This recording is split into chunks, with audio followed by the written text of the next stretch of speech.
30 years on the same beat. No upward success, just trudging on the same path each day. All he had to show for it is an old man who should have moved on years ago. 30 years, no small amount of time. What is left on the job? An ever-changing city with a never-changing officer. They say there's a vigilante on the loose, cleaning up all those who have done the city wrong.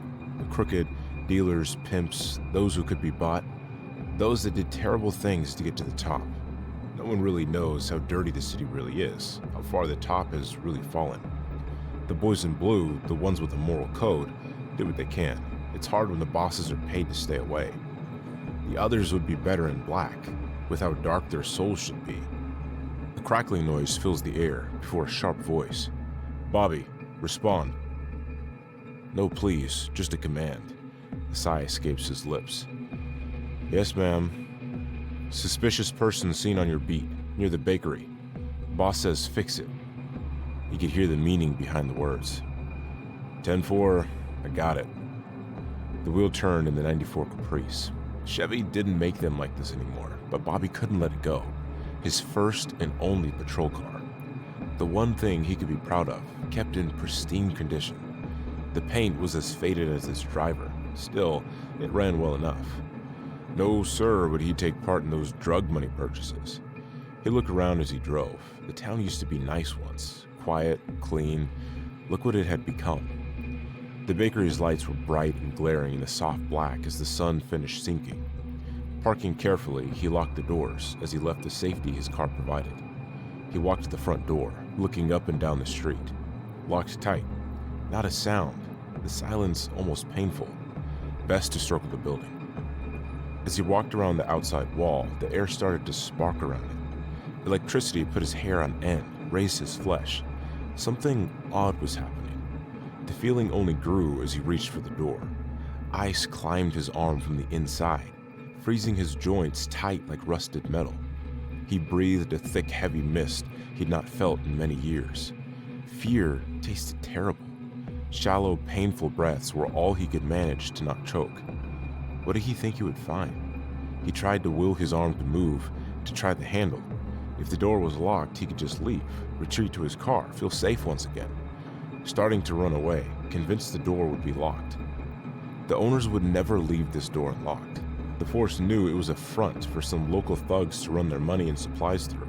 They would never leave the evidence unlocked like that.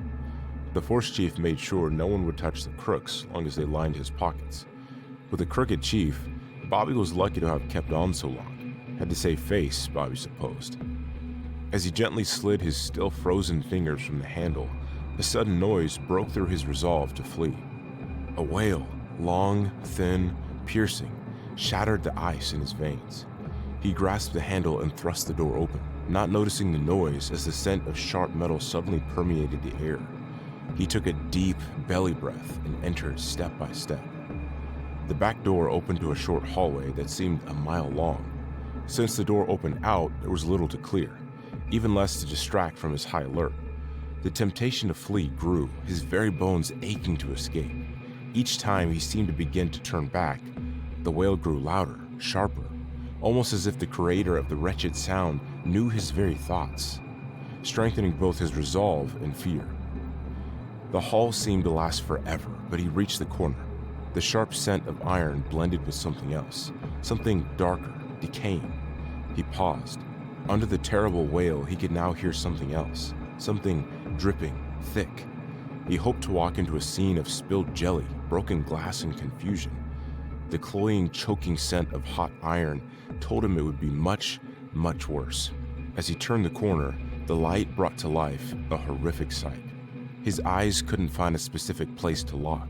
They bounced around in his skull like rubber balls, trying to take it all in.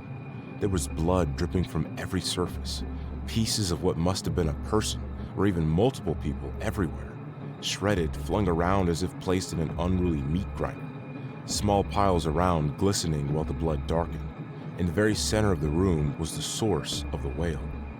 A small child sat clutching something, mouth wide open, eyes tightly shut.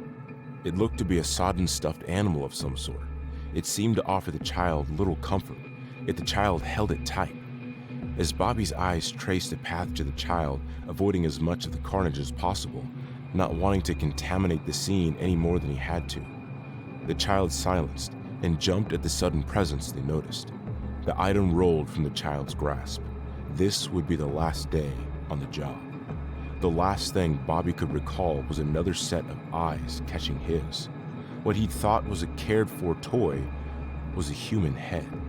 The child had found the largest piece left of the adult they were with and held on.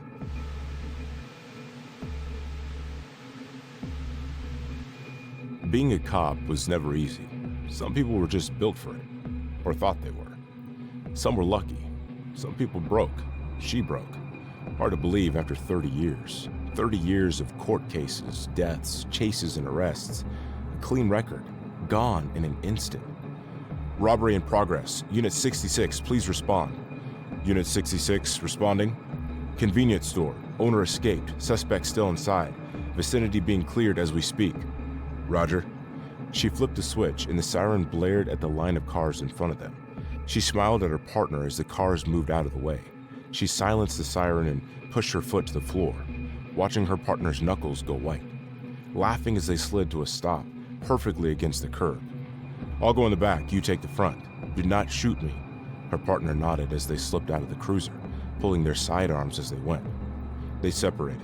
She hoped he wouldn't do anything stupid as she pulled the back door open. Her and her partner clocked each other as they entered. It was silent, too silent for a robbery, even one like this. A crash echoed in the silent room, deafening. She had enough time to see a shelf had been tipped and her partner was beneath it before she chased those running feet. The blood, why was there so much of it?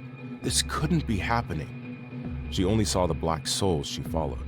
The sidewalks were empty, cleared by other first responders. My partner is down in the store. I've got this, she screamed as she ran past what she assumed was another officer.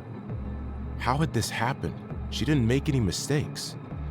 She focused on the shoes, following until they would eventually come to a stop.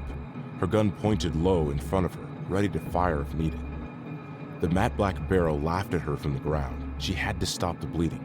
She pressed her palms against the spilling rubies. Her breath was all she could hear besides pounding. Whether it was her feet or her heart, she couldn't tell. She was sure her radio was crackling, but she wouldn't let the suspect get away.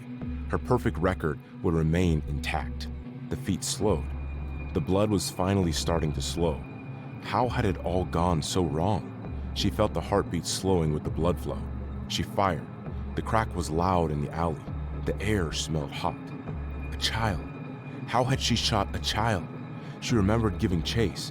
Had she been chasing the child the entire time? This couldn't be real. Her eyes fell on the glassy eyes below her. A scream. She had hit her target. She smiled as she ran over to the fallen form, and her world ended. A child. Not just a child, but hers. She watched as life left her child's eyes.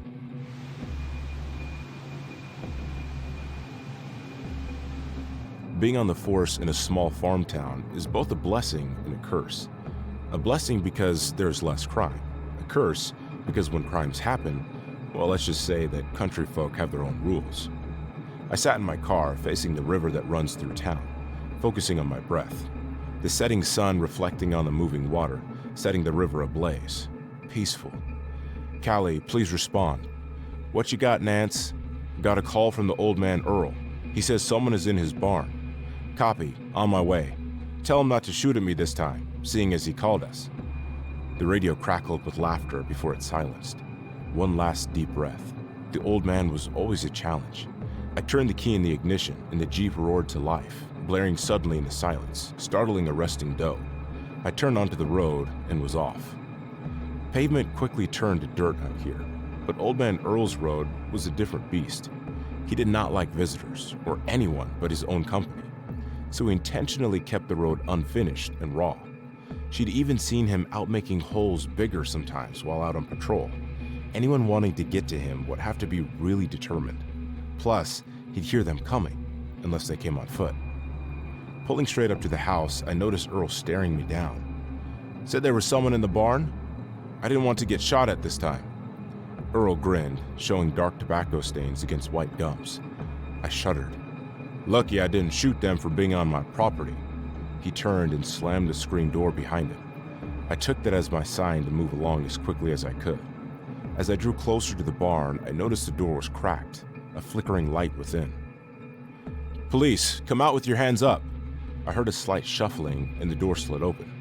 "You are on private property, sir. I'm going to need you to vacate the premises." He shook his head. "Can't do that, ma'am." "Why is that?" "It's my barn now, the house too. The bank took it from the old man. I purchased it, sold my house to do so. I have nowhere else to go. The old man will not honor the transaction." The man took a few steps out the door and raised his arm. In his hand was an old-fashioned oil lamp that lit up his face. He looked exhausted and worn, but honest. A whistle, shattering glass, and suddenly the man's arm was in flames. He screamed, trying to slap the flames out, only succeeding in spreading it further, the oil a catalyst for the hungry flames. I ran for the extinguisher on my Jeep, reaching the hatch only to find it gone. Running back to the barn, the air changed. What had started as the scent of burnt hair and fiber became cooking meat. What was left of the man had crumpled to the ground, no longer able to scream as the flames had reached his throat and engulfed his face. There was nothing I could do but watch as the fat melted away from the bone. My stomach turned, revolting at the scent. "This here is my land.